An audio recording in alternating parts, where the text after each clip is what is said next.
Good evening, everyone, and welcome to the 66th Think Tank, where we brainstorm ideas for RPGs, games, settings, monsters, whatever crosses our mind. Just us chatting, exchanging ideas. Tonight's theme is things which go bump into the dark. So, monsters, dangers, whatever plot elements which work when there's darkness. So that's our theme for tonight. But before we get on to that, I'm going to hand over to Em, who's going to do some check-ins. Em. Hiya, and I'll start with myself this week. It's been quite a strange week for me and Pat, who's not here. We had my parents come visit from Wales. I had my 20-week scan, which is all good. And my front door died, and I had the experience of bringing out a locksmith for the first time in my life. So it was a very odd week. So with that, I'll hand over to Mark. How's your week been? Yeah, okay. I spent the week in Italy, most of it, just outside Milan for work. It went very well, and it was all very pleasant. The night before last, I got to sit by a lake reading a book whilst the sun set over the mountains, so it was all quite good. But yeah, and I'm back here, and it's grey and horrible. So we'll hopefully it's going to pick up and give me a decent summer this time, or I'm moving to Italy. Yeah, that's the plan. Well, hopefully you won't move too soon. And with that, we'll go to Josh. You know, I think, what was it last week? No, I think I mentioned last week that I was at a show, had a show at work, or we'll be dealing with all the spillage from that. So that's been good. Spillage from that, plus cold, plus bad back, plus busy as hell at work. That's all I've got to say on the matter. Works. So finally, Chris, how's your week been? It's on a personal level. It's been pretty good. Got stuff done. Made progress with the 66 Hellenic artwork brief. So that front is gone very well. But a very sad week because, of course, Sir Terry Pratchett died this week. Was it last night he died? Yes, yesterday afternoon. I'm not only a big fan of him as a writer, but also him as a person. I was lucky to meet him several times. I interviewed him for a magazine. I had him at one of my parties once, and he was a genuinely nice guy, and his way of dealing with fans, who, like me, were, obnoxious in many respects, was absolutely amazing. He really is a role model, and he will be sadly missed. So, sad week in many respects. Yeah, I think we're all feeling it this week with poor old Terry. And with that, I think it's time to start the meeting. So hand over to Mark. Yeah, sure, thanks. Yeah, so the theme this time is things that go bump in the night. Now, obviously, humans are daytime creatures. We live in the day, we live in the light. So there's going to be all kinds of things out there that do better in the dark than we do. So, and obviously when the lights go out and we're at night, we've got nothing but our own imaginations and our own thoughts for what we might encounter. So what we're going to talk about this time then is monsters or other things that live in the dark and really prey in the dark. So we're looking for anything which is particularly dangerous when it's in the blackness of underground or starless night, or just anything we can really prey on the fear of dark, because it's quite a primal thing in a lot of people. So we're looking for any setting, any genre, as long as it works in the works where we can't see it. And we're actually looking at the list. I'm going to hand immediately back to Em, who's got this idea of there's something horrible called cancer breath. Yes, cancer breath is based on that idea when you open your eyes in the middle of the night and the light, everything gets dark for that few moments, and so the room fades into that horrible grey light. My idea is that's not your eyes adjusting to the dark. That's actually a swarm of creatures known as cancer breath. Now, on their own, they're just a little speck like you see in your eye occasionally, and they feed off your life force. Now, just one or two might just give you an ache in the morning, or a mole that wasn't there before. But at night, if they swarm an area, they will surround your body in inky black. And over the course of days or weeks, or however long someone's in an area with it, it will slowly cause them to basically die of cancer or any other disease that wastes the body away. And of course, as an adventure party, you might want to clear scare of a dungeon which might do this. But of course, this could reach a town. This could cause a plague. But no one really knows what it is. It's just that little fogginess you get, but somehow people are getting ill. Okay, that's a really insidious thing. Particularly, it's obviously you never find a corpse which has just been kind of stripped of flesh, and there's like night piranhas. So with this one, I mean, how do the players really track down that this is what it is? So my idea was more of like your adventuring party reaches a town, and it's more of it would be more of an investigation of people seem to be dying of a plague. But it's a whole thing of like, why is all the patients in the area suddenly dying of cancer? Or suddenly healthy people are suddenly getting ill? So those would be more suited to a game where you're investigating the cause of something, rather than anything to particularly fight. Okay, fair dues. Josh, have you got any ideas on that kind of vein at all, or anything similar? First of all, no, this is a terrifying idea, and you're not using it in your campaign, ever. Two, what if it necessarily isn't they find it affecting a town? What if it starts affecting the players? You'll just hint at, like, every so often, oh, you've, like, lost a hit point. What do you mean? Oh, you wake up in the morning, you got one less hit point, and then you just, every so often, you just keep saying these things, like, oh, you lost a hit point, or your agility dice has gone down one step, but you don't know why. And they start getting freaking out, so they think, oh, something's happening to them, and they start investigating themselves. I did originally have an idea that they were actually creatures that kind of came out of your bedroll. So it would be a case of, if you were really annoyed at tavern keeper or whoever you're buying your equipment from, you would receive, like a horrible form of bed bug, you would receive this kind of cancer bug-ridden bedroll. And every night it would make your players weaker until they have the idea of, I'm not going to sleep in an inn tonight, I'm not going to sleep in my tent. And then see if they figure out if they're actually getting healthier. I think, Chris, you've got an idea. Yeah, it's just when you were saying about the bedroll, and I thought about dust. If as a clue, if you want to clue the players in a little bit quicker, because long-term diseases are hard to fit into a lot of games. But if you want a quicker clue, you could have dust. You can drop it in the. You go up to your room in the tavern and things like that. And you pull back the sheets, and a big cloud of dust comes up, and it's just colour. But as a GM, you just keep mentioning the dust at various points, and slowly the players will notice you mentioning this word a lot, and start to get an idea. So I just thought, yeah, it's just a physical sign something is happening. The other way I was thinking about doing that is if the players ever go to sleep anywhere where there's it's a bit more light, then the effect is mitigated or isn't there at all. So they can graciously tweak that. In the dark, bad things happen, and then they kind of go on from. They can start kind of building it up from there. But I like the basic idea. It's something which you can kind of probably leave the players with for quite a long time, and let it linger with them, and then kind of let them work it out as as stuff goes on. Josh, I think if you're kind of outdoors, Josh, what do you reckon? Well, you say they're in bedrolls and stuff. What if they're just everywhere? You accumulate them as you walk. You don't notice it at first, but you'll pick up one or two during like a month or so, and occasionally, like during one whole week, you'll pick up 70 or so. You just don't know. Like tiny leeches or ticks. Ugh. Exactly. We're kind of tending towards here, these things actually being completely everywhere at all times, and they are why people actually get cancer. It's when they cluster, you die more quickly. I mean, Chris, do you like them being everywhere, or do you want them in like a particular place?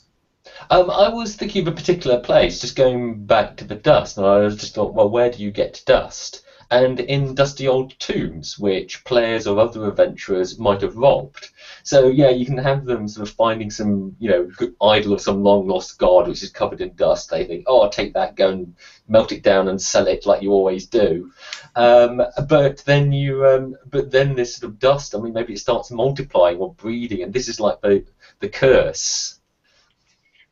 You're just thinking that it is like the Tutankhamun's Curse of the Mummy, where they opened up the tomb and people started to die, and they thought it was a curse, and it wasn't. It was ancient bacteria. They got opened up in the tomb, and everyone started getting sick because of that. Yeah, this is a pretty common. There's quite a lot we can do with these kind of things. As say a thing which you can't see that slowly kills you. We've got a few ideas to go through though, so I'm going to hop away from this and hop onto the next one. Kind of catches my eye. Now, it's actually James's idea, but he's not here because he's far, far away. So, actually, Chris, could you do James and his haunted toys, please? I certainly can. Yes, this is the toy haunter. So, on the far outer planes exists a creature that feeds on your dreams. The more innocent and happy the dreams, the tastier they are. Toy hunters prey on children by taking over the shadows of one of their toys. They emerge in the dark once the child is in bed and seep into the subconscious to sate their hunger. Of the shadow plane, they cannot truly exist in our world. And when light is upon the toy they are haunting, they are tied to its shadow, adopting some measure of its shape and form. And so they cannot be separated from the source of that shadow, the toy. So they literally sort of haunting the toy. But you can destroy the toy. The toy can be burnt by holy fire, but without sort of any real physical form. There's no way to actually sort of like kill the toy haunter. You can only sort of exorcise it from a possessed object. Okay, I'm curious about what sort of period this would work best in. I mean, is a modern possessed toy more sinister than, for example, the traditional Victorian porcelain doll? And I'm tempted to put this slightly further back in time, because those things scare the hell out of me. Yeah, I don't know. I could see this as a Doctor Who episode. Yeah, you know. So you could do it at any toys, but yes, yeah. Josh had just pinged Furbies. It's I think absolutely right. China dolls. I just anything which is meant to be sweet, but is just slightly off that that uncanny valley. Yeah. You know when you go to bed when you're a kid, and suddenly your toy makes noise, despite the fact you're sure you turned it off. So you start going over to the toy. What if it was one of these things? This idea really kind of generates fear on the basis that it's threatening children, and therefore we have a visceral fear of it. That's quite cool. I think many times as a kid we've all kind of caught the sort of half shadow of one of our own toys in the darkness. Yeah, I think. I'm just wondering whether a possessed Lego set would be a frightening thing. Yeah, I think because you've got to destroy the toy at the end, it should be something very important to the child. Yeah. And also, maybe if they think the house is haunted, they take the child out, and of course the child's going to take its favourite toy. So you could actually sort of like play with that and sort of mess with the player's head. Jay hasn't mentioned actually how anyone would know this is there. Does the child get sick? Is this a quick process or a slow process? So I think obviously if we wanted to build an adventure around this, it would need to have some sort of trigger for the players to get involved. You need to hook in. Emily, have you got any thoughts on that? I was just wondering, if this creature got powerful enough, could it possess the shadow of something organic, like, say, a child? Ooh. I like that being the kind of the limit, so the players could find out, and like there's a previous possession where it got so powerful it took over the child itself, and that puts the time limit. The whole thing of how do you depossess the child? Throw that in the fire? Yeah. Also, it kind of sets the point of you have to deal with this now, otherwise the child gets possessed, and then it gets worse. As that kind of real sets the scale of how big the problem is. And Josh, you got a point there about about dreams and nightmares. Yeah, you were saying about what effect will it have on the kid. What if suddenly, when you're a kid, you start having more nightmares than usual? What if it is to say it genuinely takes these dreams, all the happy dreams start getting absorbed by the toy haunter, and all that's left for this kid are all the horrible nightmares, Yeah, but that's a really good way. Also, the kid will then report that that's where the monster is, which is kind of classic horror movie kind of material. And there must be kind of other ways of building the narrative of kind of getting into it too. I mean, Chris, you've got a bit more experience about this than we have. How would you go about that? Well, I was just riffing on Emily's idea that maybe it can haunt the child, and I was thinking, well, actually, you end up with a back-to-front adventure, because what would happen is, say, the party comes into town, and one of these creatures, because there's nothing to stop it, has actually ended up haunting an adult. You know, it progresses up the scale. So it's a physical form. It's something the players can immediately fight, and it's effectively the boss monster because it's the final form of this creature. They kill that, and then realise there's children which have to be addressed. So we've got to do that, and then they have to realise they have to deal with the root cause, which is these toys, and so they have to do that, which is a really easy solution. You know, you just have to chuck them in the fire. So it's a reverse adventure. You deal with the boss monster first, and then the piddling little things right at the end. Yeah. Okay. So when we're going about it, you have to kind of go from adventure to thing, unless, for example, the haunting and the possession of the child is actually part of the creature's life cycle. It finds the kid, possesses its toys, possesses the kid grows to an adult, has kids, and therefore it kind of goes down through, generates his young that way. Family heirlooms. So obviously kind of a long-term game kind of thing. But Emily, what do you reckon about how it would deal with people? Well, I just had a thought saying, could it possibly manipulate the child or, say, an adult through its dreams? So you have your beloved teddy bear, but during the night, its shadow comes in, manipulates the child into doing its will. It, tells the child to bring its friends around for a sleepover. It tells the child to steal certain things from town that it might need to grow more powerful. And it's just secretly every night telling them to do things. And of course, if it grows into an adult, and it becomes more sinister. And one of the ways you can get into that is something's gone missing. Something's been nicked from a museum, or some kind of horrifying relic, or something's gone missing. Players investigate it, find a child's taken it. Why's the child taken it? Well, Teddy told me. Then you can get into dealing with the possessed toy. That's going to be horrifying. I like the sound of all that lot. So, okay, again, time is running away with us. I'm going to hop on to next on the list. This is you, Josh. Going to tell us about chitterlings. Once upon a time, I saw the word chitterling at a butcher's, which I think is some kind of off-cut. I don't actually know. I never actually checked. It's intestines, I think. Something like that. But I saw the word and thought, that sounds like something really small and really, really nasty. I wanted to put it into one of my old script ideas and never went anywhere. I thought, this is a perfect example of how this could work in a role-playing setting. So the dark is filled with many opportunistic predators, none more feared than the chitterling. No more than a foot high, their quadrupedal bodies are powerfully built, with bristle-like hair and a stubby rat-like tail that drags across the ground. The most distinguishing feature is their lack of eyes above a large mouth, filled with several rows of very, very sharp teeth. Powerful muscles allow a chitterling to bite down and stay locked down until either it dies or a chunk of flesh is removed. Their name comes from their way of using echolocation. They clack their teeth together and use the sound to generate an image of the surrounding area. A group of chitterlings can produce quite a cacophony of distressing noise.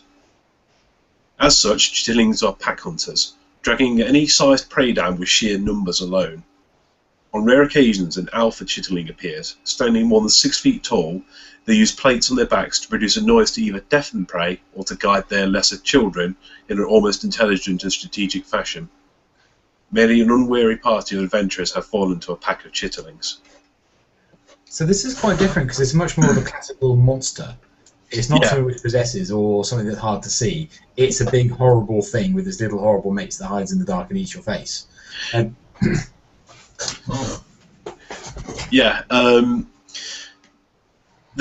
original idea is that you start, if you're going to use chitterlings in a dungeon, you start off like, 1 or 2. These things are easy. They've only got like 6 hit points each. We can take these things down.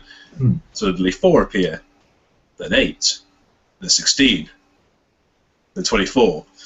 I mean, only a foot high, so about that. So they're pretty small, and they seem non-threatening until they just start dragging you down to the ground and eating you alive. So I like the role of sound, because obviously the whole idea of this is darkness, and so you can't see them, you can only hear them. There's some kind of ways of dealing with that in kind of a narrative way. I mean, Emily, what do what do you reckon kind of ways you could play with that as a GM? Well, as a GM, I haven't used it much in my recent campaign, but I love using music and sound effects, and that's something you could just have very lightly in your dungeon soundtrack as a little chittering, and then just increase it more and more to build up the tension until the player's like, what's going on, what's with this noise? It's like, well, roll a dice if you want to find out what's with this noise. So you could really, as a GM, if you're using tech, you could build some really nice atmosphere just with that little bit of chittering and making it more and more deafening and more intense. Okay. Chris? Yeah, I was just thinking about noise as well, and the other thing, if they sort of use echolocation, the noise the characters are making will become relevant, and actually the noise attracts them. So so the players have to be quiet. You know, they're really struggling to. You know, they do have to kill these things, and maybe they only turn up in ones and twos most of the time. But like zombies, you've got to do it quietly, otherwise you're going to get swamped. Well, I like the sound because it's once you know they're there, they put a restriction on how you play. You can kind of generate role play, and you can it makes the game a little bit more difficult. I was wondering about what else you could do with sound. So, for example, if you can find if these things have a predator, you have to make sure you can make the noise of that predator, imitate it in some way. It is entirely possible, though I did originally envision them as completely and utterly fearless. They're like honey badgers, if the popular meme is to be believed.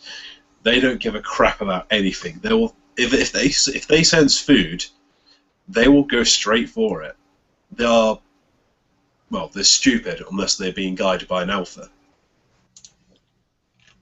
Yeah, so with the alphas, are they the same species? Like a queen bee, it's like the same one but much bigger. Yeah, same species, but occasionally one will get to a stage where maybe it's lived long enough that it starts molting and getting bigger and bigger until it becomes the alpha stage. Okay. So that's kind of a way you could use it, and also the I mean, there's other ways you could play with the alpha. I was wondering if you could either try and imitate the alpha, so you can gain control of these things and make use of them yourself. But Emily, I think you might have an idea about that as well. Yeah, I was thinking of a similar thing. What if you encounter a boss or a ruffian who has actually managed to find a way of controlling a small group of them, and basically is using them to kill people. A bit like an evil Pied Piper, as it were. Take the plates. Yeah, so take the plates off the back of an alpha and then rig them up to some kind of instrument and go, hey, I'm just going to send lots and lots of little things after you. You can rig it up as a cape. Plate on the back and also put them on your own back. Just because you shift the shoulders about, do a little dance, you can control the chitterlings. Oh, that's so going in my campaign now. Chris, you've got a point about music again. Yeah, it was just the flip side. If you sort of like, if you've got music which controls it, maybe this is the solution to the how you deal with these monsters. Is actually the classic phrase, music soothes the savage beast, or breast, I think is the original phrase. But so actually, it's something where the party bard, or those 4 points that one player has put in play musical instrument, actually comes off. As long as they can make some sort of vaguely musical noise, they can combat the creatures. Love that idea. And you can tap your nails on the wall in a rhythmic way. That's just about enough. You can do something with it. So, damn it, Bard, do not fail your performance roll ever. It's sort of like the cleric turning, except with a musical instrument. Cool. That's quite neat. That's it. It's different from the rest of the set. So it gives you a monster where you have to it restricts how you play and gives you some difficulty to deal with. Kind of looking at the order of business now, I'm going to talk about my idea because I can and I have that kind of power. So these ones I've called the Optophobes, so afraid of being seen, and I kind of imagined it in a sort of a gas lamp fantasy, not quite steampunky kind of world. But these things are supposedly very small creatures. They live in the dark, supposedly, and the suppositions around them because they've never really been seen, or at least only one person's ever seen them. the only real scientific evidence of their existence is that people found whilst doing surveys that there were kind of weird geographical patterns of people forgetting certain things. So in an area, suddenly everyone would forget about certain parts of geography or forget about something else. And so they, and eventually someone tracked it down and proposed that actually maybe there's something here eating memories as it's moving around. And then eventually this kind of idea became sort of disappeared into the kind of scientific, into the pseudoscience and the folklore, except the fact that it's actually true. The key thing about the optophobes is that they are harmed by light, so they always try to seek out darkness. And they do this by usually being absolutely exceptionally quick. So by the time it takes you to reach to turn the gas lamp on, they're gone. By the time it takes you to throw a door open into the room, they're gone. And they're not actually dangerous in and of themselves until you try and corner them. Because the only way you can try and catch them is to get light onto them, to corner them into a space. But the problem is, if there's any darkness, they'll go towards it, which includes inside you. So you try and catch it in a light box, it will go for you because it will try and find the darkness that's inside you. And this is actually the reason why there's no electric light in this world. You can say in this world there's electricity running pretty much everything, but there's no electric light. One was made once. The inventor was the only person to see an optophobe because it couldn't dodge the fast light. The optophobe then, he saw it, he screamed, it went inside his throat. And ever since then, the optophobe's been very keen on preventing anyone from ever having this idea of inventing electric light. So if anyone has this idea and they talk about it, anywhere near darkness, an optophobe will probably hear him or her, and then within a few nights, suddenly it's gone. The actual thing about themselves is that they eat memories or they eat knowledge, so kind of psychic attack. But but they're only actually physically dangerous when you try and look for them. So that was the kind of idea. So yeah, Chris, I'm gonna go for you first. See if you've got any thoughts on that. Yeah, the immediate thought I had was when you said it goes for the darkness inside your body, is the word orifice popped into mind. And you can get seriously squick with what you do there. The moment you've got monsters needing to get inside players' orifices, it just, you can take it any direction you like as long as it's down. And so, yeah, I just like that idea that, you can be really, really unpleasant with these creatures. Yeah, that's the kind of thing I was going for with this, but I wanted to make them a little bit more subtle. It's kind of going through the thing there. Emily, you got any thoughts at all? Yeah, I was thinking, there's something that I've used in a game before. You could always have players temporarily lose their skills. If it's a particular knowledge that they're very proud of, my character knows this, my character knows this, they go to an area where these are. Next thing, oh, I'm going to make this roll because my character knows this knowledge. Check your sheet. That knowledge has been rubbed out.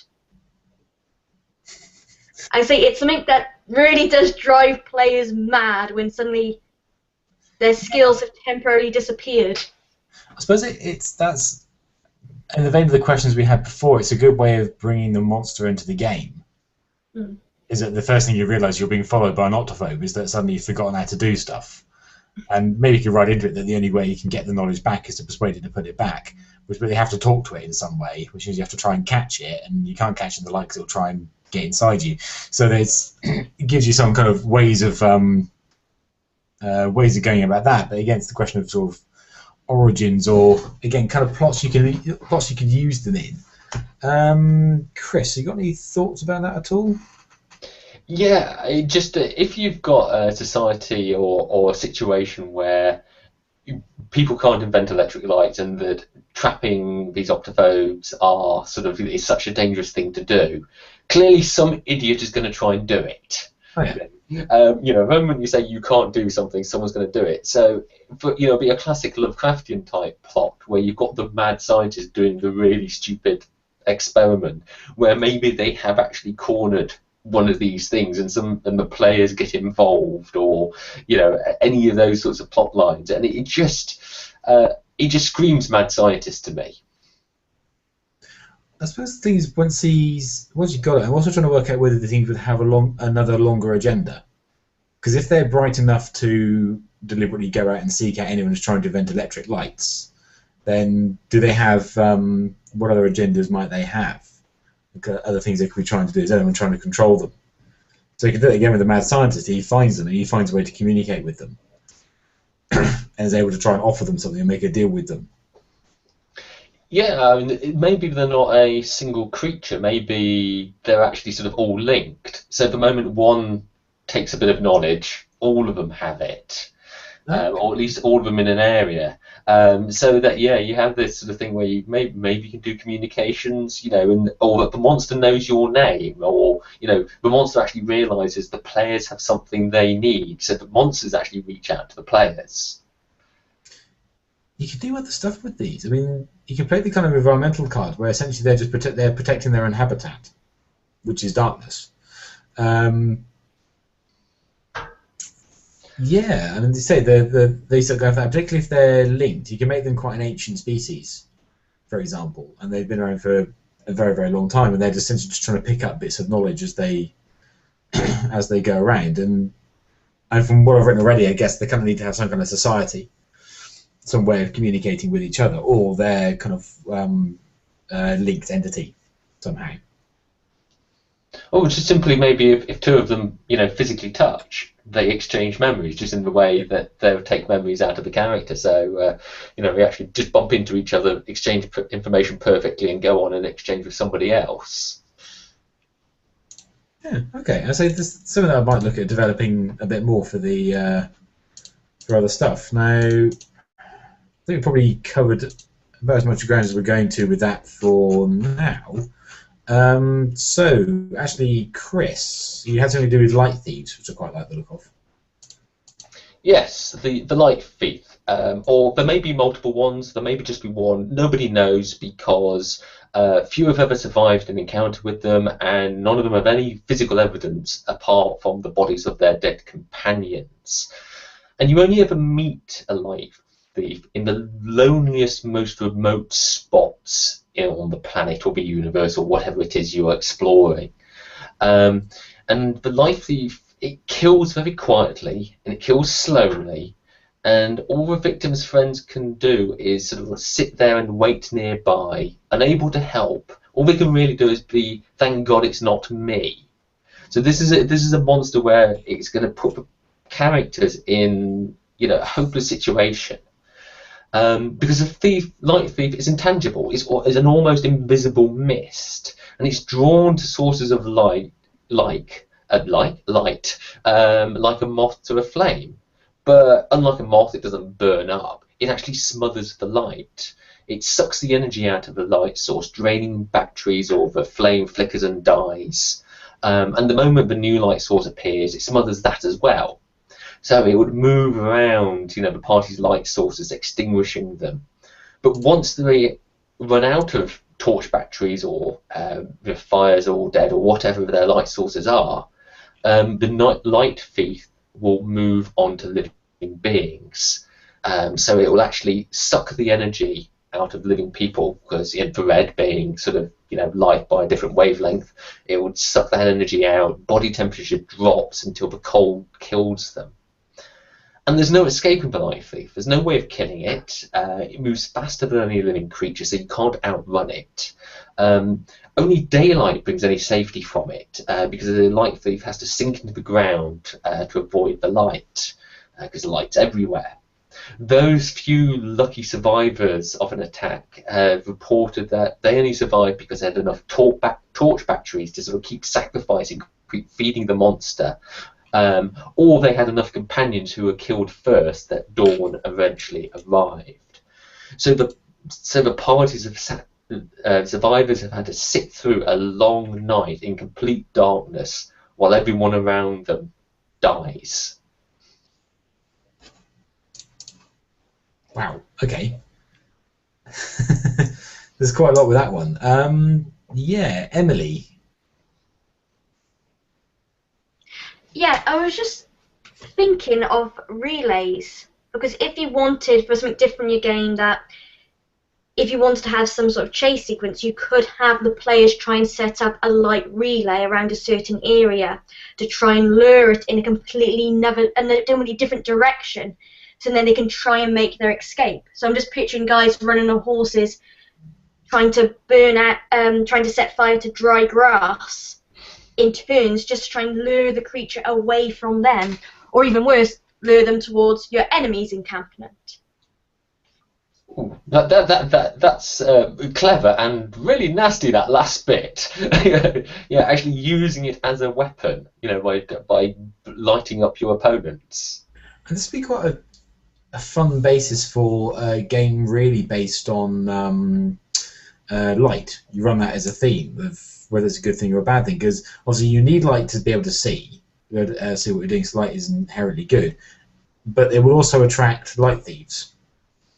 So one of the things you can do, you have quite a nasty weapon, is actually just, you can almost throw it like a grenade. It's just a very bright light, tuned to a wavelength that the light thieves particularly like, and you just throw it at people and wait for the light to suddenly go out, and then there's a light thief suddenly around that area. Or you use lights like disposable items. You think someone near you, just break it's like a sort of canary in the coal mine type thing, wait for the lights to go out. Or you carry little lights on you can just flares, you just strike it and light that, just to give yourself a bit more time to run away whilst it eats the flare.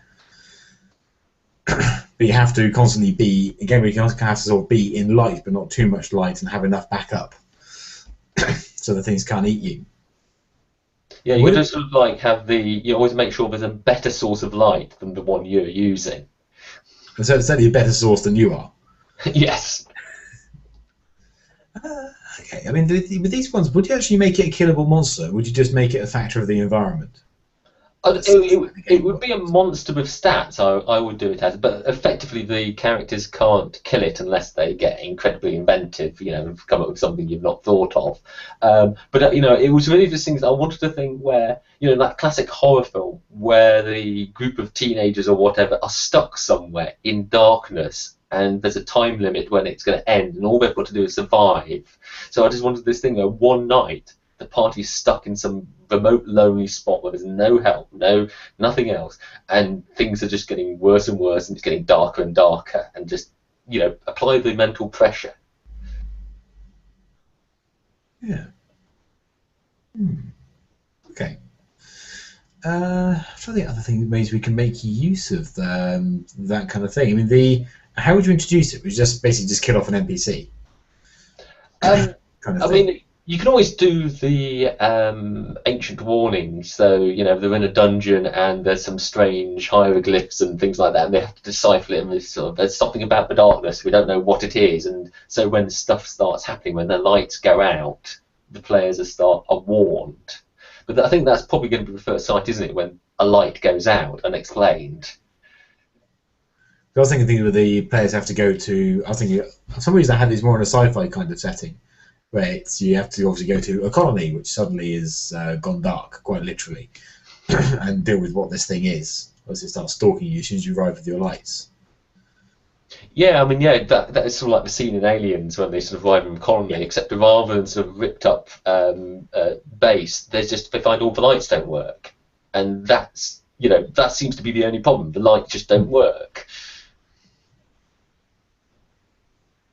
Cool. Okay, let's see what we can really be going on with, and kind of worth shooting up a bit more later and see what else we can think up for using that. Now, the last one on the list, we're actually going back to Emily because she has another idea. Again, pretty sinister one because she does a good line in that. Emily, the longing. The longing is based on the idea when you're kind of half asleep and you get that sensation of someone's under the bed, or in your doorway, or gently stroking your hair, or climbing into bed next to you.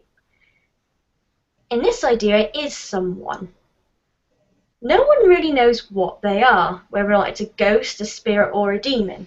But sometimes they'll wake you up at night by crying or muttering. And as soon as you look, they're gone. And the rumours are that could be in the town that it's a ghost who's lost her baby, or was killed by a lover, seeking revenge or looking for their dead husband. But it just creeps into someone, it latches onto, it could be one of the players. And it's not actually dangerous if you let it be. It will just kind of come into your bed and hold you because it just wants that connection. And if you look at it, it will just go. It will just disappear into the night.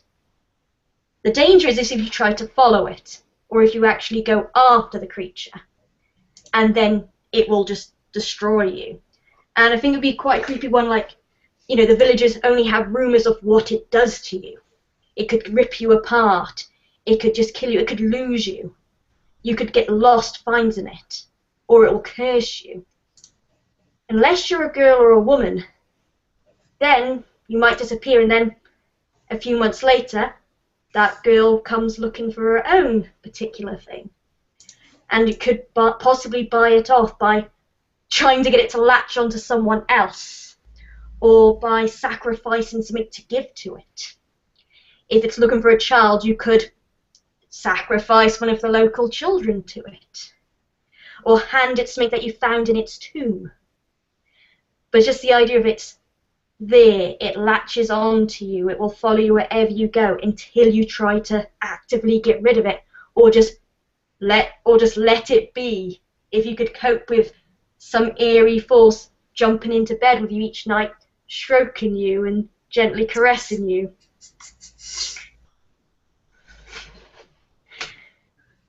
Okay, I worry about myself sometimes.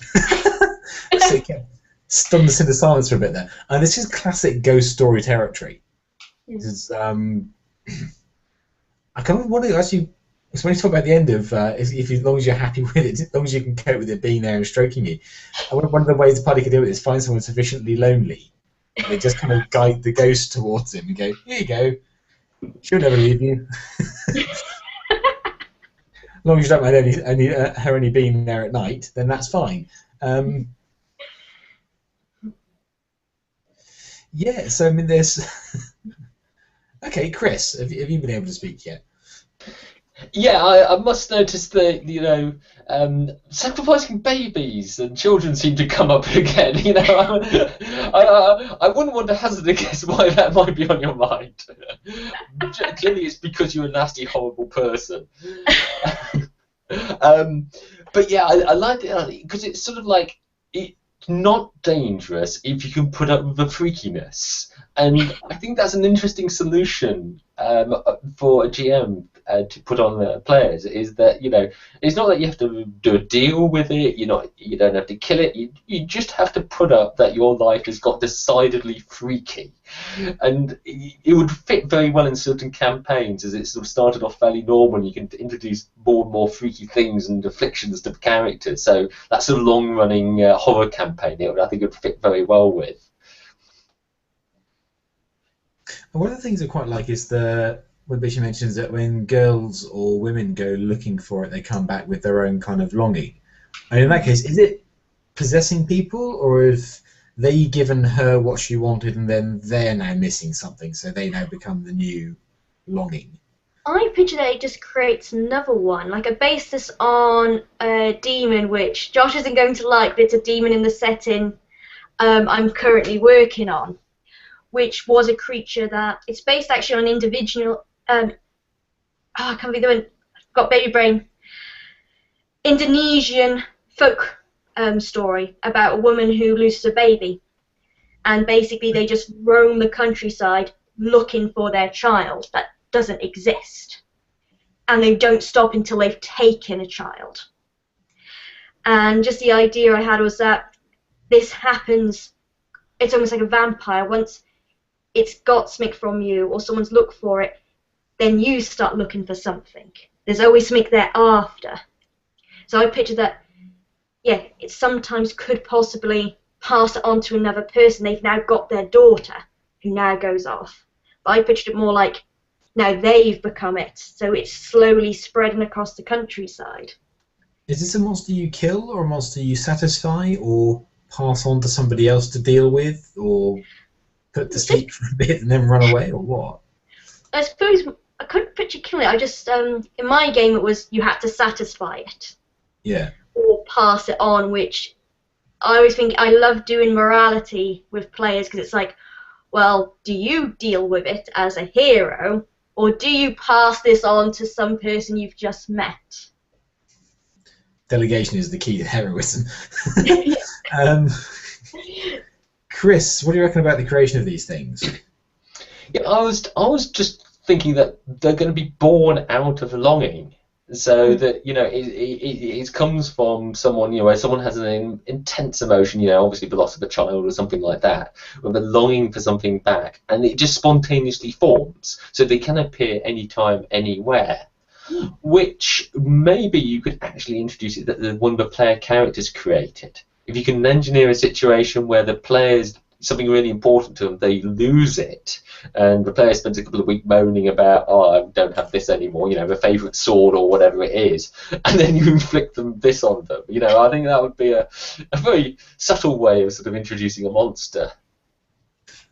I was wondering about them being, say, a byproduct of the healing process. So, say someone's lost a child, they've got a incredible sense of longing. They could do some kind of tribal, shamanic kind of healing process to take the longing away, to make you feel better.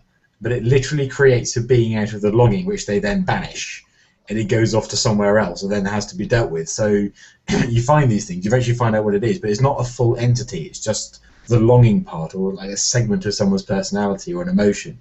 So it goes off and does these things, and when you can eventually kind of backtrack it to find one of these groups of people who are doing these things. Yeah, it could grow up that the tribe developed this sort of, or the culture develops this sort of way of dealing with grief, which is sort of excise the longing from somebody, and they think it's great because the person they take it out of feels a lot better, not realizing actually that grief process is natural and that it's part of healing, and so they sort of like take. Basically, part of a person's spirit, just the longing part of that person's spirit, is excised from the body, and they're now drifting free to cause trouble. So yeah, I like that. Sort of like there's a cultural, ceremony which gives birth to them by accident. You could take this further, and if you give your players the option to have a spell which is remove emotion, remove grief, so they're going around actually thinking they're helping people in the party, and then this comes to really kick them in the arse that every time they've used this spell, they've created another one of these demons. And you could create a whole suite of the things. So someone's enraged, or someone is hugely depressed, or any negative emotion you like, you can create a monster out of it using the healing magic. Yeah, it's sort of an emotional elemental, really, is what we're talking about. But I think the longing is probably the best expression of the whole thing. Yeah, very much so. Cool. Okay. I think we're getting towards time now, so we've gone over the ideas. So I'm going to hand over to Josh to handle some pluses and deltas for us. We'll go the way my screen presents. Chris, we'll start with you. Pluses and deltas, please. Yes, plus. I sort of like the sort of variety. I like the fact that we've come up with a nice variety of ideas. My doubt is that I'm becoming convinced Emily is a very scary person. You haven't role-played with her. Oh, God. Okay, Emily, how do you respond to that? Well, I take that as a compliment. So that is my big plus. I know I'm a horrible, horrible, evil GM. And yeah, I personally love meetings like this. I love horrible ideas. I love things that really look into psyches. And yeah, I love anything where you get to brainstorm monsters like this. My only delta is not enough time because I have is that I wanted to write down. And yeah, I love stuff like this. Too much. All good, all good. Mark, does that freak you out at all? I think it's encouraging. It's one of the wonderful things about GMs and other various geeky people is they do seem to like dark stuff. But yeah, so pluses. Something that Chris didn't say, can't think of anything. Good range of ideas, good suite of ideas. I like how we expanded upon them, and we've got into a good rhythm for picking stuff up and working around with it. Subscribe and doing that kind of thing. Deltas, people aren't subscribing. That's my delta. Other deltas, missing a couple of people, maybe, but I guess I have good reasons not to be here. Okie dokie. I'll end with myself. Pluses, always a good topic to discuss. Horror is very, very, very, very, very, very favourite topic of mine, unless it's Emily DMing it, at which point it's absolutely friggin' terrifying. Deltas, this cold has been kicking my ass all week, so my brain melted for those last 2 sections. I'm really sorry, guys. So I will pass back on to Chris, I think, who's doing the outro. Yes, thank you, Josh, and do get better soon. So yeah, that's about wraps it up for things which go bump in the dark. Next week we'll be back at the same time, 7 p.m. Friday evening UK time. Next week's topic is inspired by today, because a lot of our encounters today, monsters, with very slow, gradual things, with sort of single, complicated monsters. So I think let's go to the other way next week. Next week I want standalone combat encounters. You know, parties traveling, beginning of a fight. You know, no backstory. There's just an encounter. So it's all about making an interesting combat encounter. And because of the way, say, 66 RPG works well, is you have one boss monster and lots of mooks. I want encounters where you have that, a boss monster and mooks, but I want them to be quite distinctive. So I don't want just like a orc sergeant and a bunch of mook orcs. I want them to be some sort of brain creature and lots of parasites it controls, or some sort of like combination team where each half is quite distinctively different. So think about that for next week, and we'll talk about combat encounters for next week. Until then, do subscribe. I'm going to write subscribe on my hand 500 times, and I hope I'll remember to say it at the start of the meeting. So do subscribe. Until next week, then, it's goodbye from me, and goodbye from Emily, Josh, and Mark, and we will see you soon. Bye-bye.